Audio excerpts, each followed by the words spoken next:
Okay guys, good morning kinaton tanan no. Especially sa tong buhay nga Dios. So karon, it's another day na pod nga gihatag ni Lord sa aton. So even though hangin-hangin, lain ang sitwasyon guys, nakita ninyo pero dili na babag no. Dili na babag nga tita makapadayon sa atong vlog through Word of God. So bless kita kanunay, magpasalamaton kita kanunay nga naman. Kitagaan patagkusog sa Ginoo. Kita tagaan pa ta gininhawa sa Ginoo. Gilig-on pa ta niya. Nakauban pa nato tong pamilya, friends, or naka-eskwela pa ta. Mga parente. Okay? Nakaubod pa nato sila. So guys, kung ikaw wala ka pa diya sa tilan sa Ginoo. Kung ikaw nagduha-duha ka sa pagduol niya. Ayo sayangi ang mga adlaw. Ayo sayangi ang mga oras nga gihatag ni Lord nimo, nga gibuhi pa ka. That's a chance nimo nga mo commit ka, mo duol ka niya. Okay guys, karon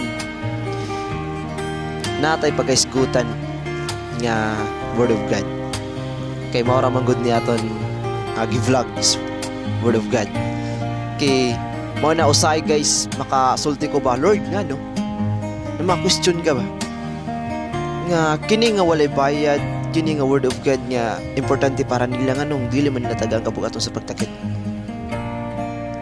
Kanang gihimo ra nimo through media. Kamas musikat pagani ang mga videos or vlog nga murag walay pulos. Pero Word of God na gani sometimes gina-ignore, sometimes wala tagay kabugatan. Nga this is importante sa atong tanan, di ba? Okay guys, padayon ta. Ayaw sayangi ang mga oras, ayaw sayangi ang mga adlaw sama sa gisulti nako kanina. So, kay maabot ang panahon guys, moduol ta sa Ginoo ka na mo pray ka Lord. Gusto na ako magbago, pero wala na din mo siya makita. Maabot ang panahon, maabot ang katapusang mga adlaw, mingon ka Lord. Gusto na ako magbago, gusto na ako nga kanang magpagamit sa imo pero wala. Ulahin ang tanan. Nasulat na tanan sa Biblia, so dili na nato ikalilong. So that's why ikaw sarang nga naginhawa ka pa, nagkaon ka pa, nakamata pa ka. Ayaw sayangin nga dili ka mo duol sa Ginoo.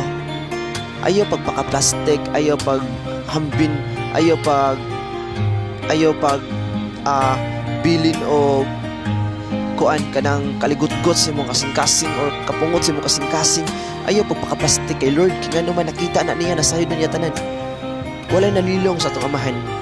So karon guys, sama sa ginsulti na ako kanina nga ayaw paabutan nga si Lord ang mulayo nimo.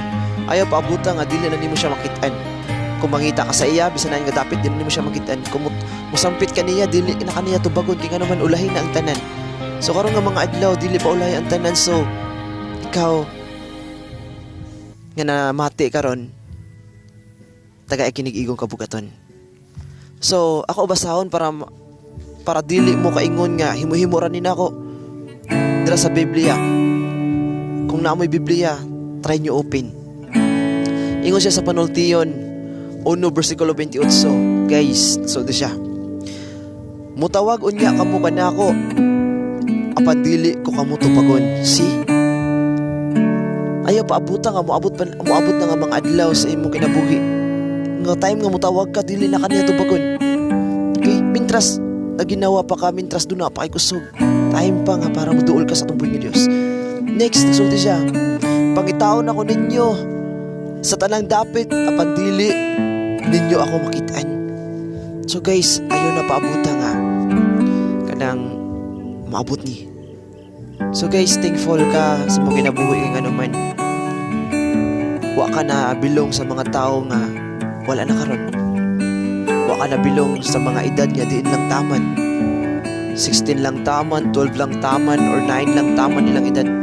Wa ka dra nabilong kung dili karon naginhawa pa ka. Karon doon na pa kay kusog. So ayaw sayangin mga oras guys. So salamat sa Word of God nga karon nga nabati ninyo.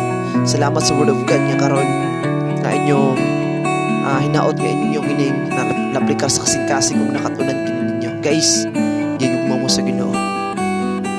Gigugma mo sa Ginoo, ayaw sayangi. So, thank